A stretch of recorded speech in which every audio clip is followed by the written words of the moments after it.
Hey Jackson, it's Nicholas from Radio Nation. How you doing? Hey, this is Jackson. How you doing? Doing well. Thanks for joining us tonight and taking the time out of your afternoon to join us. Totally. So we apologize for a bit of the delay there, as it's been a little hectic here on our end for certain things. But we're here, we're ready to go, and we're excited to have you. So again, thanks a lot for joining us. Oh yeah, totally. My So, pleasure. all right, Jackson, I want to get into your. I know you're an actor as well as a singer, but let's talk about your music career, as we are a music-based radio show to begin with. How did you get into music? Well, when I was about 7 years old, I actually joined this thing called the Colorado Children's Chorale, and Colorado is a little state where I'm from in the United States, and they have this little choir thing where you can go around and perform, classical songs, and that's what I did. And I got really into that, and that sort of introduced me to music. And then I came out to LA just to try getting into the whole entertainment business. And after trying out acting, I really realized that music was what I really wanted to do, and that's sort of what I've always wanted to do, but I never sort of had the courage to actually start it, get it going. And finally, I started writing songs about 3 years ago, and I'm not gonna lie, they were really crappy. They weren't good songs. They were just for me to try it, and after a while, I sort of got the gist of it, and I got into guitar playing, and I sort of found my style. And then once I had a few really good songs, or decent songs, just recorded on my laptop, I found Fish at a studio session that I was part of, and we clicked, and I got his number, and I contacted him, and we've sort of been just writing ever since for about a year now. What's been the biggest challenge then for you? I mean, you just sort of mentioned, writing at first was a little bit of a challenge. What's been a big challenge, I guess, for you throughout this process? I think, honestly, the biggest challenge is trying not to be like my idols. Because, I really like blues music, like Stevie Ray Vaughan, Jimi Hendrix, and that type of stuff, as well as the acoustic thing like John Mayer and all that stuff. And it's been hard for me to not, copy, Stevie Ray Vaughan's guitar licks exactly, because I'm a huge fan of just blues guitar in general, and that's really what I want to do with my music career, as well as be a singer and songwriter. And it's hard for me to not want to be exactly like them, because that's sort of what I grew up listening to. And I feel like if I copy them exactly, then it's just going to be like another watered down version of myself, of them. So I got to try and find my own little, originality type of thing that sort of makes me different from everyone else. And at first it was really hard to do, but I finally got the hang of it. So How do you think you did that?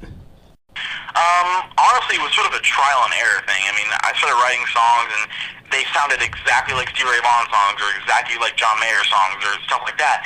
And after I really sort of broadened my musical horizons, I became more intact with who I was as an artist. And I'm still working on it.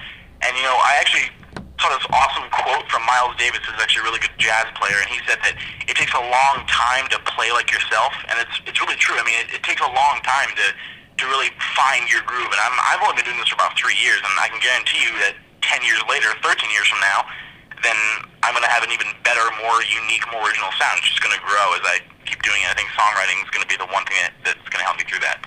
You mentioned blues is one of the things blues musicians is one of the things that you sort of influences for you as well as a musician.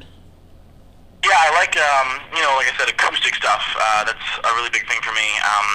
I like classic rock like Neil Young, Crosby, Stills, Nash & Young. I like alternative music like Coldplay, the Shins, stuff like that. I have a huge iTunes music library. It's like at least 5,000 songs, and I listen to everything from Yo-Yo Ma, who's a classical cellist, to John Mayer, and even some pop stuff too. I like what's his name, the new guy that just came out, Ed Sheeran. He's really cool too. All that type of stuff. And I'm open to try new things. I don't want to just try and say a basic thing. I want to sort of, find my way through the musical horizons throughout my years. And I might, put out something that's an acoustic record. I might put something out that's like a alternative type of Coldplay or U2 record type of stuff. So it's all going to change, but I'm still going to be me, You're just joining us live on Radio Nation. We're joined live on air with Jackson Odell, from originally from Colorado, now in California. You also had an acting career, from my understanding, and you were in Modern Family. Talk to us a little bit about your acting career. Well, that's been a whirlwind. It's been really fun. I came out here originally just to try acting. acting because I thought it'd be fun. I really got seriously into it, and I started, working on some stuff, and I worked on Modern Family, which was really, really fun, and it was right when it started to become a really big show, and I met the whole cast, and it's funny because the kid who plays Manny, who is Sofia Vergara's son on the show, we actually did an ABC Family movie before we even shot Modern Family together. So I actually knew him prior to that. So it was sort of funny that we sort of clicked again. And after that, I worked on a show called Private Practice, which airs on ABC as well. And I did a children's movie called Judy Moody and the Not Bummer Summer, which is based off of a series of books. And I did that. It opened last year, and I played one of the roles in that. And yeah, acting to me is on the business side a lot more easy to handle because of the fact it's all planned out. And see, music can veer off into any world. It's crazy, but yeah, acting's really fun, and I've gotten the chance to work with some really great people, like people from the movie No Country for Old Men, all that stuff, Modern Family, Private Practice, Tracy Ullman, just some really great people, and I'm just grateful to be able to work with them. You mentioned that you went out to California. What was your, besides pursuing a dream, what really brought you to California? Was there one moment or one sort of circumstances that you said, I gotta go, and how did that really happen? It's actually a great question. A great question. My dad is actually an architect, and he has his own company, and he works with another company called Simple Brown. It's another architecture company, and the CEO of that company has a daughter, and her name is Anna Sophia Robb. She is an actress. She's been in, Because of Winn-Dixie, stuff like that, that new movie, Soul Surfer. And we know the family through architecture in my dad's business. And I remember my mom talking to Anna Sophia's mom, Janet, and she had just come out with her new movie, her debut movie called Because of Winn-Dixie, which is and I went to go see the movie, and I think it was, maybe 7 or 8, maybe 9.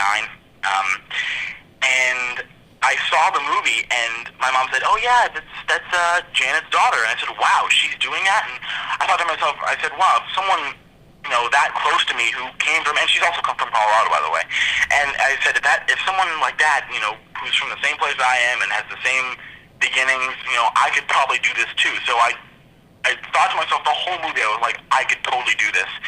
And I'm actually glad I got into acting first, because if I didn't, then I probably wouldn't have come out here in the first place, and I wouldn't be able to pursue music, which is now my main thing. But yeah, that was my defining moment. I watched that movie, and I was like, wow, I can totally do this. This does not seem that hard. You don't have to be from LA to do this type of thing. In your opinion, are there similarities between your two careers in terms of networking and being socially interactive through media and just connecting? Is there similarities that way?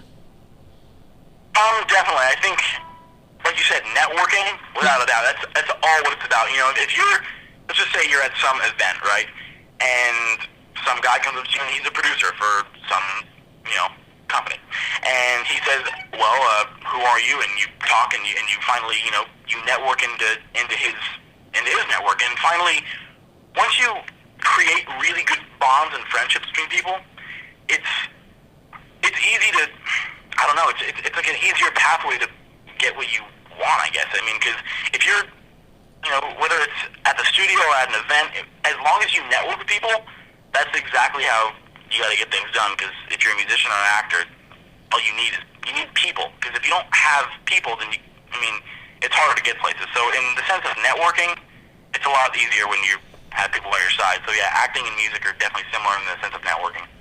In terms of your music career, you mentioned some influences, blues and that sort of thing. Talk to me a bit about your writing style then. Also a good question. I really like to write from the heart. And I know it's a really corny thing to say, but it's true, because it's hard sometimes to not write from the head. Because when you're writing from the head, it's process and it's technical, and it's not as good. And when you write from something that, it doesn't have to be a thing that you experienced, but as long as it's something that you feel or you can relate to, that's what matters, because I want people to feel the way that I feel about my music. So if, my song's on the radio and someone goes, oh, I can totally relate to this song, that's exactly what I want, because the stuff that I write, I can obviously relate to. And when I write from the head, it's just not, it's thought through, and when it's thought through, it's pushed, and it's not as great. And when you write from a place of pure emotion and heart, that's when it becomes easiest, because that's what you're feeling. And when you feel something, it's a lot easier just to let things flow. And when you let things flow, the song's just that much better to me. You do a lot of covers. Is there a cover that is your favorite? I would have to say I love the artist Bon Iver, and he's another indie artist who I think is really great. And I covered one of his songs called Skinny Love a while ago, like I'd say 4 months or 5 months ago, and that was a fun cover. I've also covered some classics too, like at some shows that I've done, and I did this one cover of Ain't No Sunshine by Bill Withers. I love that song, so it's always fun to perform. I love that one. You got a pretty big street team. You got a pretty sizable following on Twitter. How important is that street team, and I guess Twitter been for you as an artist? I know I touched on it a little earlier, but I guess sort of reiterating the fact that social media is pretty big today. How important has Twitter been for you? Well, it's basically, in a way, it's everything. Besides the music, social media is the one reason why I'm probably even talking to you. Like, I mean, people, 10 years ago, if you said, what's Twitter, what's Facebook, no one would know what that is. But now that it's become such a big part of our lives, it's such an easy way for people to connect, and everyone is on Twitter, everyone's on Facebook. And when you have that platform, when you have the social media platform, it's almost like networking in a way. Because if you're tweeting, and if you're saying, hey, I'm going to be at some club at 7 o'clock, come join me. That platform, it's so much easier to gain a following because everyone is on Twitter. Everyone. There's, I'd say, at least 100 million users, at least. And when you have that many people in one area, you should probably take advantage of it. And social media is literally everything besides the music.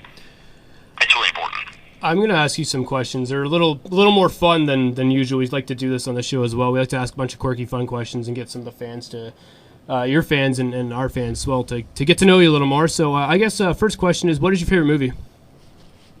Favorite movie? I'm probably going to say Good Will Hunting. I don't know why. This is my favorite movie. I love Robin Williams. I love Matt Damon and Ben Affleck, and it's just a great story. So that's definitely my favorite movie. What's your favorite type of food? Indian. Definitely Indian, because it has a lot of... There's so much culture in the food. You can just taste everything. It's awesome. And curry is like the best spice in the world. So, yeah, Indian, definitely. What's the one product out on the market right now that really bothers you, or you find just weird and it shouldn't exist? A product? Yeah. Good question. I don't know. Actually, I do know something. I saw this clip on YouTube, and it's like this electronic guitar, and it's hard to explain. You got to see it. But me being an old soul as usual, I like actual guitar with strings and with an amp. And there's this guitar. It's like a touchpad guitar. You have this like plastic neck, and you put your fingers on the fretboard, and you tap the body of the guitar, and it plays a note. And it sort of makes me mad, because if that's how people are going to learn guitar in the next coming years, you're just going to, you got to learn guitar with a real guitar, 6 strings, and a wooden body. You don't need a plastic body and a touch screen to learn guitar. That's the one product that sort of makes me, makes me tick a little bit. Is there one place you'd like to perform in at any point in your musical career? Well, obviously the big places like Red Rocks, Madison Square Garden, stuff like that. But right now, there's actually one place that I really want to perform, and it's called Eddie's Attic. It's this little club in Georgia, and a lot of the people that I really love are, have performed there before, and I've always wanted to perform there, and that's something that I'm definitely looking forward to. I'm probably going to have to fly to Georgia to do it, obviously, but I'm still down to do it. Like I said, the big places too, Staples Center and all that. Yeah. Are you an avid reader? The Air Canada Center. No. Because you guys are there, so why not? Good answer. No, I was going to ask you, are you an avid reader by any chance? And if you are, is there a favorite book that you have? I absolutely love reading. Not kidding. I love it. And my favorite book is probably The Catcher in the Rye by J.D. Salinger. It's that book. I read that when I was 13, and that book was like, I don't know, it was such a coming of age thing for me. Definitely my favorite book. It's just about life and like the struggles of a teenage boy. You know, it's a great book. I also love To Kill a Mockingbird, Adventures of Tom Sawyer, The Kite Runner. I also love poetry too. Logan Percival Smith is good. Who else? Just a bunch of people. Robert Frost and Walter Whitman. All those guys. The last two questions for you, and then we're gonna let you go. We like to ask this question on the show every time we have somebody on. What is your favorite Disney movie? My favorite Disney movie? Yeah. Oh, that's actually an awesome question because I've been on a huge Disney movie stint right now, so I'm really glad you asked that. I'm probably going to have to say, I have no clue. I don't know. There's a lot to choose from. I've always loved Little Mermaid. I know it sounds weird, but it's true. But actually, I probably have to say my favorite is The Incredibles.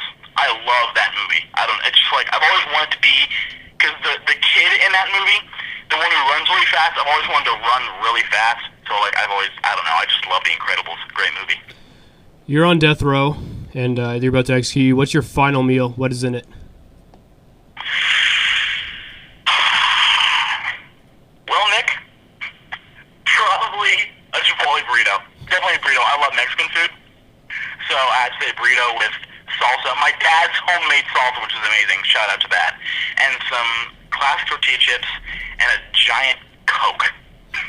Good answer. It sounds like a tasty last meal for sure. All right, Jackson, before we let you go, is there anything else you want to add before we let you go?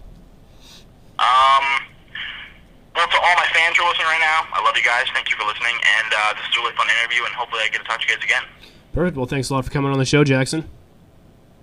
Nice to meet you guys through the phone. Cheers. And there you have it. And there's Jackson Odell from California. So that begins the Now Radio Nation, as we usually do the interviews in the last half of the show. So welcome to Radio Nation, everybody. I do apologize for the rocky beginning, but we are here live and ready to rock and roll for the next hour or so, as it is 7:55 here in Toronto, Ontario, where we broadcast live from our East York studios. So Andrew Phillips, I know he's there. He's hanging out. Andrew, what's going on, man? Not too much, just hanging doing the out. DJ thing like I do here. Yeah, as always. So, Toronto's had some pretty bad news lately about that shooting on Danzig Court or Street or whatever it's called. But still a safe place in my eyes. How about you? I don't live in the city anymore. I don't know, you don't either. No, you just moved to the city. I did just move to the city. Perfect timing. Couldn't have picked a better time to move. Oh well, shootings happen everywhere. Yes, they're just sensationalized. That's all. That's what I've been trying to say. Is they happen all over North America, but us in Toronto, we like to freak out about any sort of gun violence because we're not used to that sort of thing yet. Basically. We should be, because it happened quite a while ago, back in the early mid 2000s. There's a lot of shootings. So, on Radio Nation, what do we got coming up? We probably have some Last Bullet coming up, Andrew. I assume so. Yeah. Well, we're gonna play a couple of songs by Jackson Odell first. We're gonna kick it off with Sunday Blues. You're listening to Radio Nation. Cheers.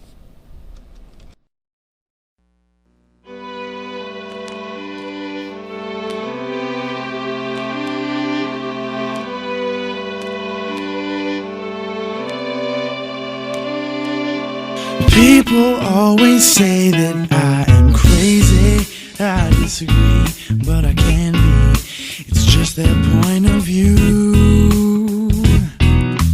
Other words that fit my description of lazy. Well, maybe it's just that I have been lately, and that's okay. 'Cause what it all comes down to is you, the Sunday blues. You, the Sunday blues. You, the Sunday blues. You both have walked my way and you're here to stay. Wake up to a sky that's painted shades of gray. It'll stay this way. I'm guessing probably for the rest of the afternoon. The thought of mine will make me wanna replace that pillowcase with your untouched face. So that's just what I might do. 'Cause what it all comes down to is you, the Sunday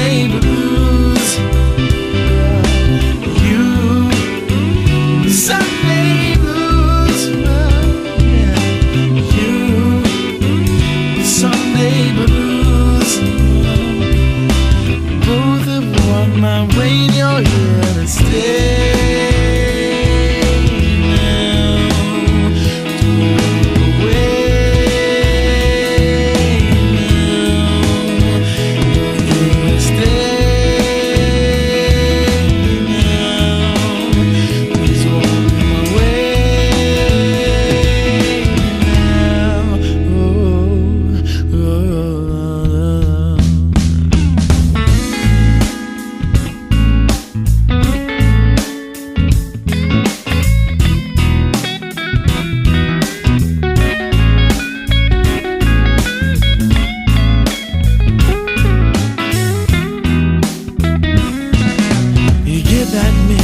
Phone call from me saying that I can't sleep.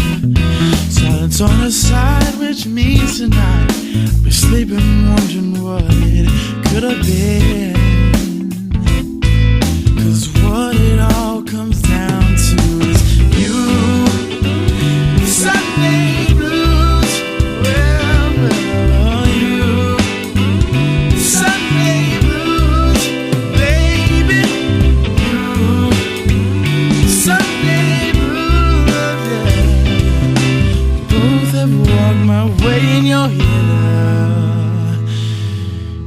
Stay.